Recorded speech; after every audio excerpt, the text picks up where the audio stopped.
It is officially time to start thinking about and talking about the upcoming Big 12 football season. We've been doing it for a while, but now I will give you my predictions since we're getting ready for week one of the college football season. I'm Pete Mundo. We're HeartlandCollegeSports.com. We cover the Big 12, and we are grateful for you being here. Make sure you are subscribed to the channel. You are with us on the podcast, on iTunes, on Spotify, and of course, we are always grateful for our radio affiliates. So I've spent a lot of time thinking about how this Big 12 season is going to play out. And I believe you are going to get the wildest prediction for the upcoming Big 12 season right here at Heartland College Sports. Nobody else has given you a Big 12 that is going to look like this year. And nobody else has given you a Big 12 football prediction that is going to be this specific in how I see it playing out this year. So let's get right to it as we look at the Big 12 and how this year will play out in this conference. I'm going to give you every record for every team. Hit that thumbs up button. We're grateful for you doing that. Make sure you are subscribed. It is game week. So now the content just gets ramped up even further. That way you do not miss a show. All right, so first off, I have a Big 12 championship game that does not include any of the original 8 Big 12 teams. The 8 teams left over from Oklahoma and Texas leaving, I don't think any of those 8 make the Big 12 championship, which I don't know if you've seen a prediction like that anywhere, but I don't have that happening in my Big 12. I have one of the new teams from this year and one of the new teams from last year ending up in the Big 12 championship. Now, I think the top half of the Big 12 is going to have majority of the old 8 teams. But when it comes to the very top, when it comes to the top 2, when it comes to who's playing in Arlington at AT&T Stadium for a chance to reach the Big 12 championship game, I don't think any of those 8 teams will be in Arlington when all is said and done. So here's how I've got this all shaping up. I've got a bunch of teams in the Big 12 finishing 6-3 in league play.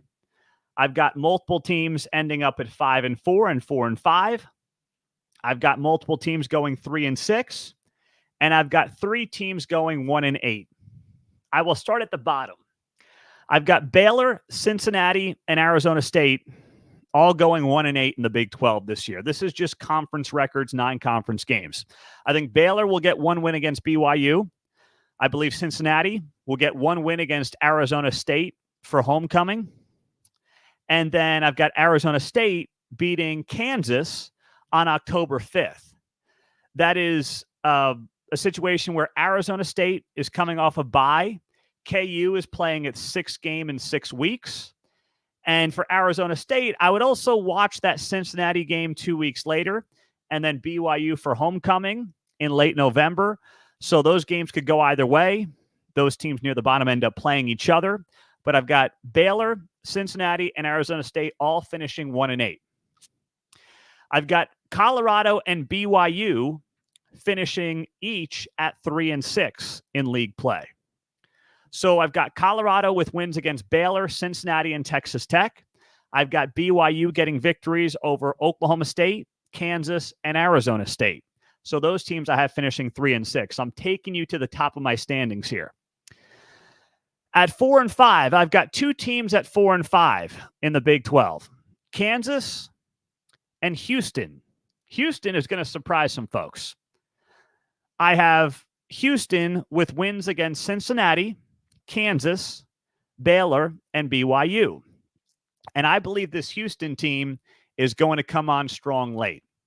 I believe you're going to have a Houston team under Willie Fritz that will get better and better and better as the season progresses. And I would not want to play this team in November. I'd want to catch them in late September, early October, because I'm a big fan of the hire. I really like Willie Fritz, and I think he's going to do big things when all is said and done. KU, I have them losing games at West Virginia, at Arizona State, at Kansas State, Iowa State, and BYU. I think KU is going to disappoint in the Big 12 this season. I worry about Daniels. And for those of you KU fans who say, well, you can say this about any quarterback and any team. Well, guess what? Every other team doesn't have a quarterback who's dealt with injuries the last 2 years. So it's not the same. I understand you can say, well, if any quarterback goes down, that team's going to get hurt. But guess what? Every other team doesn't have a quarterback who's brittle as Jalen Daniels, who has not completed a season at quarterback. So don't compare the two. Don't act like this is somehow some indictment against your program. It's not. I would love to see. I'm a big Lance Leipold fan. I'd love to see him, like Reese Davis predicted, get to a Big 12 championship game. I don't see it happening. I don't. But if they pull it off, gosh dang, it'll be the greatest story in college football this year. I've got KU at 4-5, and then I've got a couple of 5-4 teams. Arizona and Texas Tech finishing at 5-4. I've got Texas Tech losing games to TCU, Iowa State, Colorado, and what's my last one there for Texas Tech? Sorry, I had this thing. Thought I had it all. Oh, let me pull that up. I had Iowa State written down there twice, which obviously is not the case. And trying to match all this in real time. I've got them beating West Virginia late. Do I have them in that game late? Hang on one second. You should see this chart I've got in front of me. TCU, Iowa State, Colorado, and then Oklahoma State. That's how I've got that shaping up for Texas Tech. Those will be their losses. And then Arizona, the losses for Arizona: Utah, Texas Tech, UCF, and TCU. So I've got Arizona and Texas Tech finishing at 5-4 in Big 12 play. So now I'm going to cut it off. All right. The teams remaining that I have not yet talked about are as follows. I'm giving these in no particular order: Kansas State, West Virginia, Oklahoma State, TCU, Iowa State, Utah, UCF. Those are the teams I have not talked about. So that's 1, 2, 3, 4, 5, 6, 7. 7 teams I have not yet talked about. I have all of these teams finishing 6-3 or better in the Big 12. So what I'm going to do now is I'm going to jump right to the top of this thing, right to the top of the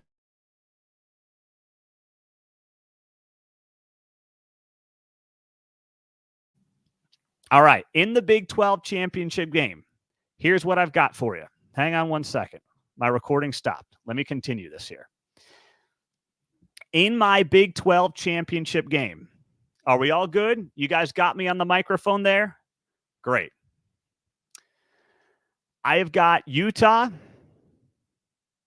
taking on UCF for the Big 12 championship game in Arlington coming up in early December.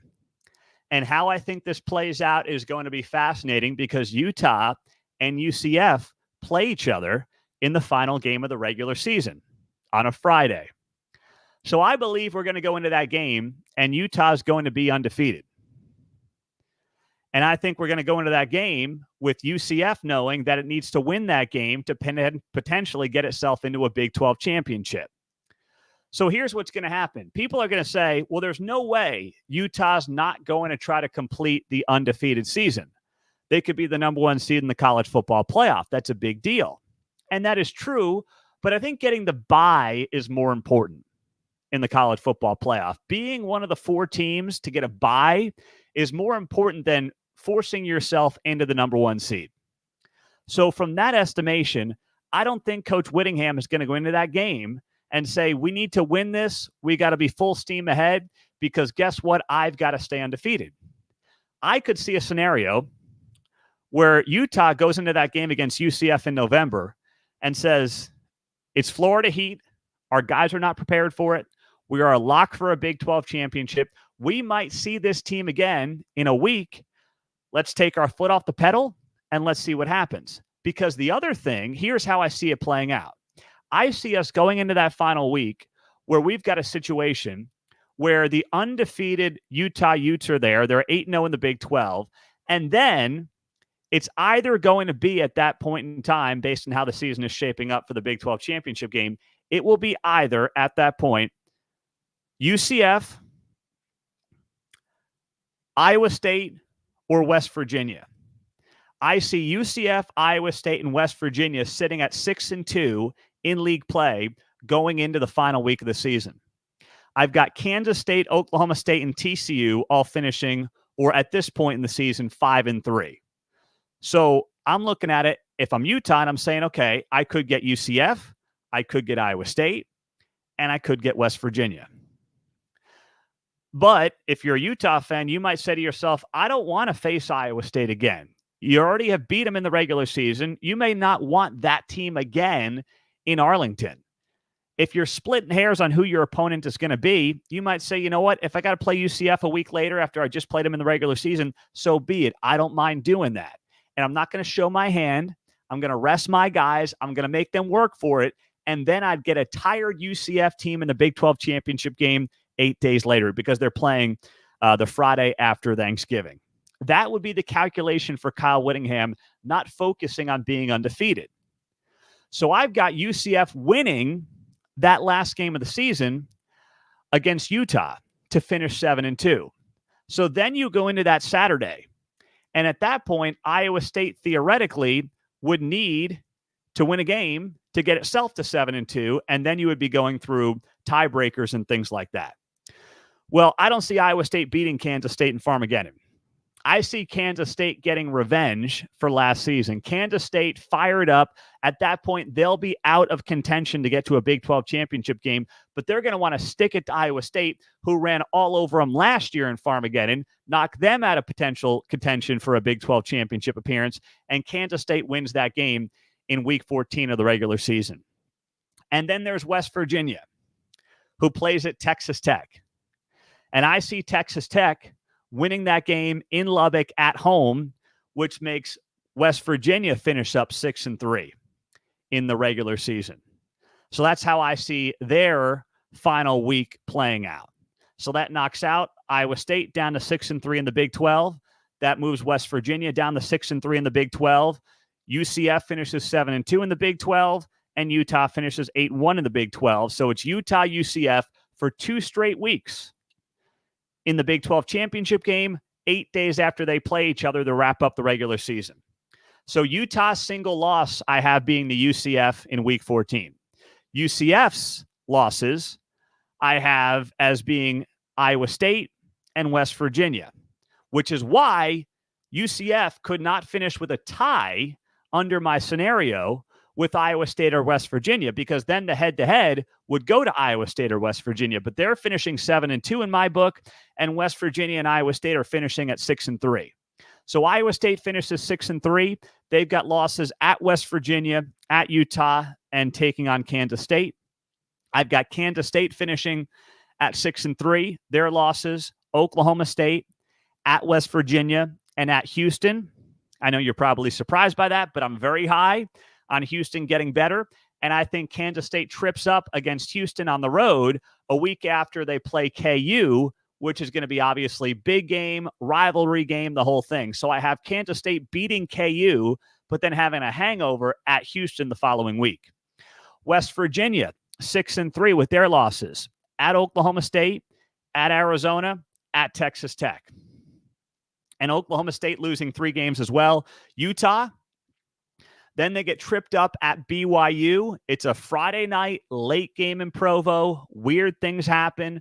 BYU is going to be super motivated. Crowd's going to be wild. Oklahoma State always drops a game no one really sees coming. And then at TCU as well later in the season. So those are the games that I see Oklahoma State losing to finish up 6-3. And then I've got TCU at 6-3. That may be a surprise for some of you. But I think TCU is going to turn things around from last year. And I think their losses will be UCF, at KU, and at Utah to finish up 6-3. So I've got 5 teams going 6-3 in the Big 12. Iowa State, Kansas State, West Virginia, Oklahoma State, TCU. And at the top, I have Utah at 8-1, UCF at 7-2. And then in the Big 12 championship game, I've got Utah beating UCF to get itself in to the college football playoff as one of those top 4 seeds and getting a bye. So that's what I'm looking at for the Big 12. That's how I see this playing out this season. And that is as detailed of a prediction, blow by blow, as you're going to get anywhere on what this conference looks like. Now, you don't have to agree with it, because if you make the case to me that any of those teams that I just mentioned finishing 6-3, Iowa State, Kansas State, West Virginia, Oklahoma State, TCU, if you want to throw in Arizona, if you want to throw in KU, if you want to try to sell me on Tech, you can. You can. I'm not saying you're wrong. You can make the case. But it's just not how I see it playing out. Now, you want to talk about a team and a schedule that I find very interesting, by the way. Let me give you, this is one that I don't think is getting nearly as much attention as it should, and it will make for a very interesting October for this team. Texas Tech. I foresee Texas Tech having a great start to the conference schedule. I have Texas Tech actually winning its first 4 conference games, but I have them going 5-4. But if Tech goes 4-0 in its first 4 Big 12 games, which is Arizona State, Cincinnati, Arizona, and Baylor, there's a very good chance that they go into late October at TCU, potentially 7-0. Because their non-conference is Abilene Christian, Washington State, and North Texas. Problem is the back half of the schedule for Texas Tech is much more difficult. At TCU, at Iowa State, home to Colorado, at Oklahoma State, and then West Virginia. That's a tough stretch there for Texas Tech on the back end. And that's why I've got them losing some of those games. Frankly, I've got them losing 4 in a row. I've got them losing TCU, Iowa State, Colorado, and then Oklahoma State. And you might say, why Colorado? Well, that'll be, the 4th game in 4 weeks, 2 of them on the road. It's just going to be a difficult stretch there. And I think that Deion still is going to have the talent. Now, I've got Colorado going 3-6. So it's not like I'm buying in on Colorado at all. I'm not. But I do think it's one of those things that is going to make for a very fun season in Lubbock. And if Joey McGuire can get this team to 7-0 come late October, they're probably a top 15 team in the country at that point, maybe just outside of there. And the Big 12 race becomes fascinating going into the final month, because even if they trip up at TCU, they're still at that point 4-1 in league play, and they're in the mix in the Big 12 championship race. And you're going to have probably half the conference in the mix for a Big 12 championship in November. I mean, you just look at how the schedules plays out and how the season plays out in the Big 12. There's nothing else like it. When you get to week 10, which is Saturday, November 2nd, you basically get to elimination games. Arizona at UCF, potentially elimination game. You've got Texas Tech at Iowa State, potentially an elimination game, right? That's 2 right there. Maybe Oklahoma State as well. They're taking on Arizona State that weekend. You go to the following weekend, week 11, you've got Colorado at Texas Tech, maybe another elimination game. Iowa State at KU, elimination game. Oklahoma State at TCU, elimination game. So that right there, 3 of your games, you can look at and say those are elimination games in the Big 12 championship race. That's what makes this, to me, a fascinating race to follow, and is going to make this, even as Paul Feinbaum said on this show, the most entertaining conference in America come the final month of the regular season. Now, I knew it was coming. I knew some of you guys are saying I'm flipping coins here, making these predictions, but I'm not. I spent a long time putting together every single win-loss for every single team. There's no coin flipping. But you and I both know that there will be surprises along the way. There always is in college sports, and there will be never a time when you see more surprises than this year in this makeup for the Big 12. So I know that some of you might be KU fans or Oklahoma State fans, and you're going to be disappointed in how this season plays out based on my predictions. But, listen, Oklahoma State losing to Utah is not going to be a surprise at all. I know they have a lot of talent coming back and a lot of guys coming back, but you always wonder, did some guys hang around a year too long? Look at Iowa State, the year they brought back Brock Purdy and Breece Hall. What'd they go, like 5-4 in league play that year? I'm not saying the players you bring back don't matter, But a lot of it, too, is your schedule, right? Are your guys motivated like they should be? Where are the holes? Where are the concerns? Like, I'm just, as much as I like Alan Bowman, I can't trust Alan Bowman to win me a Big 12 championship. I can't. I know he's entering his 19th year of college football, but I just can't do it.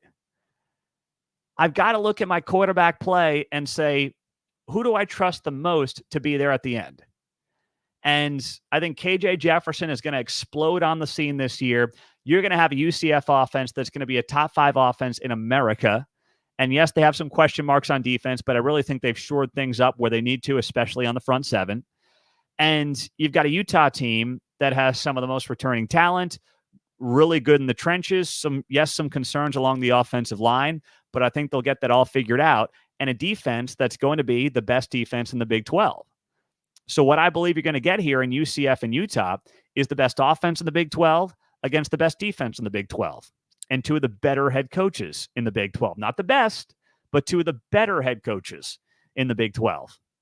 And by the way, a bounce here or there, based on how I have this thing stacking up, could easily put Iowa State, Kansas State, West Virginia, Oklahoma State, and TCU into the mix. I know a lot of people are very high on Kansas State, but I look at the same situation there. Do I think Avery Johnson can be a stud quarterback? Yes. But let's not forget, I mean, right now it is a lot of hype. I think 2025 is the year for Kansas State. This year, you've got a brand new quarterback with a brand new offensive coordinator with a brand new offensive line. That is getting overlooked too often for this Kansas State team. Is it really a surprise if they lose to Oklahoma State, if they lose in Morgantown, if they lose maybe a hangover game at Houston after beating KU? I don't think any of those would be surprising or stunning by any stretch. And then I look at Iowa State. Losses on the road in Morgantown, in Salt Lake, against Kansas State, in Farmageddon. You can make the case the other way, but it's not like those are unreasonable losses. Same thing with West Virginia. At Oklahoma State, on the road against Arizona. That's a 2,000-mile road trip. You're probably playing late for your body clock in that game. And then ending the season at Texas Tech. Lubbock's always a tough place to play. So, I'm laying it out there, and I don't think any of them are necessarily unreasonable predictions in how this plays out. And part of it, too, is the schedule. UCF has itself a very favorable schedule this year. That should not be overlooked. When you say to yourself, okay, what does the schedule mean? Well, look at Utah's schedule. It starts off tough at Oklahoma State. Then they host Arizona. Then a bye week at Arizona State. Home against TCU. At Houston. So right out of the gates, 2 of their 3 road games are very much winnable games. At Houston, at Arizona State. Boone Pickens is tough, but they're going to have that game circled. They've had it circled for months. I think they pull out a squeaker there.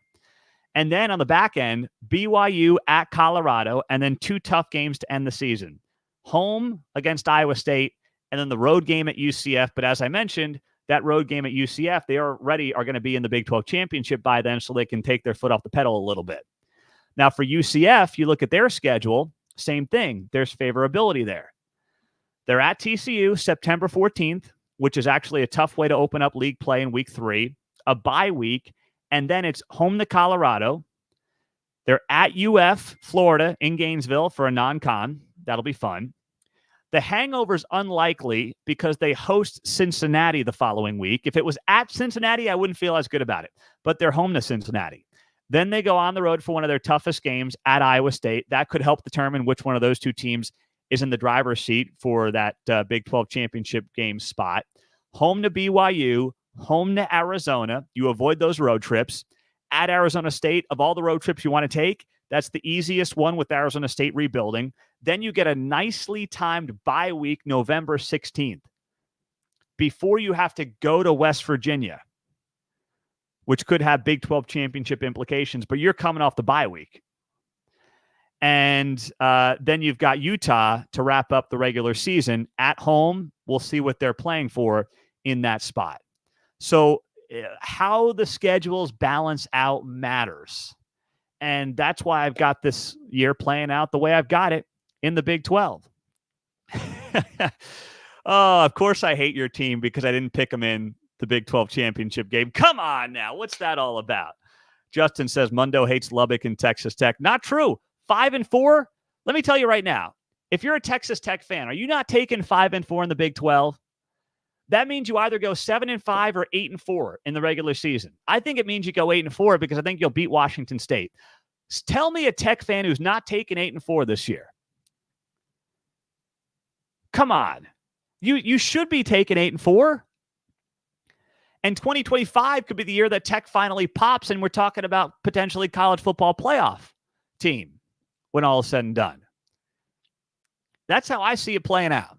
I'm Pete Mundo. We are Heartland College Sports. Make sure that you are subscribed to this show so you are never missing an episode.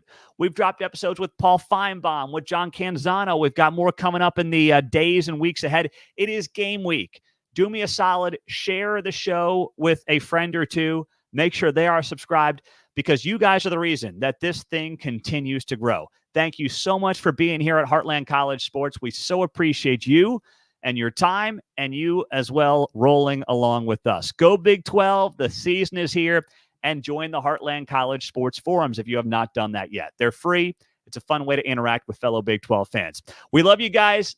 Can't wait for the season. Predictions, picks against the spread, they're all coming up. We'll talk to you soon. Have a great day.